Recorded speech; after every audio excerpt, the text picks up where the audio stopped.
বন্ধুরা, আমার আপনার বাড়িতে সকলের বাড়িতেই প্রায় লেবু গাছ কিন্তু অবশ্যই আছে।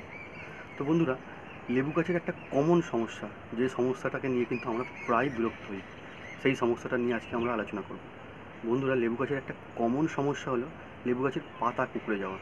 এমন কোনো বাগানই নেই, নতুন নতুন যারা বাগান করছেন, যারা লেবু গাছ নিয়ে এসে বসাচ্ছেন, তারা বিরক্ত হননি এমন কোনো মানুষ আছে বলে আমার মনে হয় না, যে লেবু গাছের পাতা কুঁকড়ে যাচ্ছে বলে।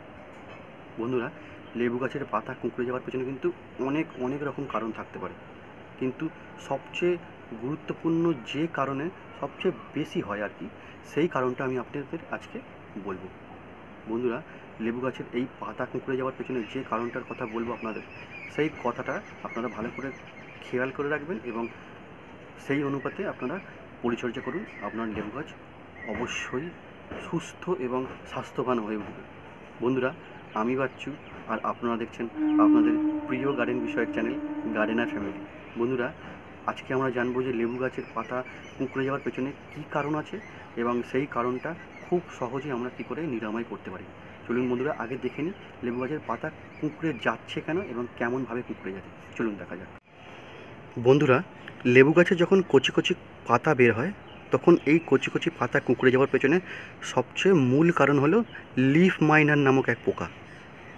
যে পোকা বন্ধুরা পাতার নিচে ডিম পাড়ে এবং পাতার নিচে ডিম পাড়ার ফলে সেই পাতার নিচেই লার্ভা তৈরি হয় এবং লার্ভারা এই কচি পাতার ক্লোরোফিল খেয়ে নিয়ে পাতাটাকে পুরো নষ্ট করে দেয়। দেখতে পাচ্ছেন, দেখুন,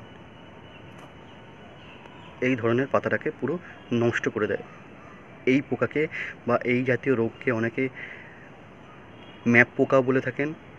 তাই এই রোগটা সারানো অত্যন্ত গুরুত্বপূর্ণ। এটা একটা রোগ না, এটা একটা পোকা। এর নিরাময় করা খুবই সহজ, কিন্তু এর নিরাময় না করতে পারলে বন্ধুরা আপনাদের গাছ কিন্তু একটা সময় মারাও যেতে পারে। এর স্বাভাবিক বৃদ্ধি বন্ধ হয়ে যাবে, গাছের পাতাগুলো একের পর এক নষ্ট হয়ে যাবে এবং গাছটা একসময় নষ্ট হয়ে যেতে পারে। তাই বন্ধুরা, এই পরিচর্যাটা আপনাকে করতেই হবে। বন্ধুরা, আমি কোনো গ্রুপের নাম বলবো না, আমি শুধু জাস্ট ওষুধটার নাম বলে দেব, যেটাই আপনাদের খুব উপকার হবে এবং আপনাদের কিনতেও সুবিধা হবে। বন্ধুরা, গাছের দোকানে গিয়ে আপনারা বলবেন প্রফেক্স সুপার। এই প্রফেক্স সুপার ওষুধটা আপনারা কিনে নিয়ে আসবেন। এটা একটা কীটনাশক, আপনারা বাচ্চাদের থেকে দূরে রাখবেন বা নিজেরাও যখন স্প্রে করবেন নাকে কাপড় দিয়ে স্প্রে করবেন। এটা গাছের একটা ওষুধ। তাই এই প্রফেক্স সুপার ওষুধটা আপনারা কিনে নিয়ে আসবেন। নিয়ে এসে 1 থেকে 1.5 মিলি 1 লিটার জলে গুলে 2 থেকে 3 দিন অন্তর আপনারা স্প্রে করতে থাকুন। এই রকম স্প্রে আপনারা 3 থেকে 4 বার করুন। এই 3 থেকে 4 বার স্প্রে করার পর বন্ধুরা আপনার গাছে লিফ মাইনারের আক্রমণ একদম কমে যাবে এবং নতুন নতুন কচি পাতা যেগুলো বের হবে সেইগুলো দেখবেন একদম ফ্রেশ পাতা বের হচ্ছে। তারপরে আর কোনো রকম পাতাতে এই ধরনের লিফ মাইনারের অত্যাচার আর থাকবে না। এই রকম যাদের গাছে হয়ে আছে বন্ধুরা, তারা অবশ্যই এই ধরনের পরিচর্যাটা আপনারা অবশ্যই করুন, না হলে কিন্তু আপনার গাছটা মারাও যেতে পারে। আর এটা ওটা ওষুধ একদম স্প্রে করবেন না। এই প্রফেক্ট সুপার, এটা একবার ওষুধটা স্প্রে করে দেখুন। এটা আমার কোনো প্রমোশন নয় বা কিছুই না, আমি যেটা করে ফল পেয়েছি সেটাই আপনাদের কাছে বলছি। এই ওষুধটা আপনারা 1 থেকে 1.5 মিলি 1 লিটার জলে গুলে 2 থেকে 3 বার 2 দিন অন্তর কি 3 দিন অন্তর স্প্রে করুন। আপনাকে 3-4 বার হয়তো স্প্রে করতে হবে। তারপরে দেখবেন আপনার গাছ পুরোপুরি ঝরঝরে হয়ে গেছে এবং সেই গাছে নতুন পাতা যেগুলো বের হবে সেগুলো খুব স্বাস্থ্যবান এবং পরিষ্কার পাতা বের হবে।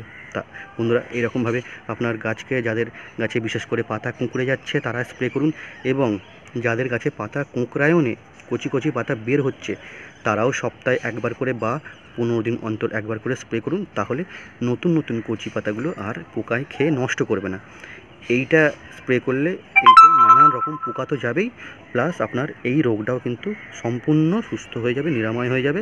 আপনি একটা সুস্থ সবল গাছ কিন্তু পেয়ে যাবেন।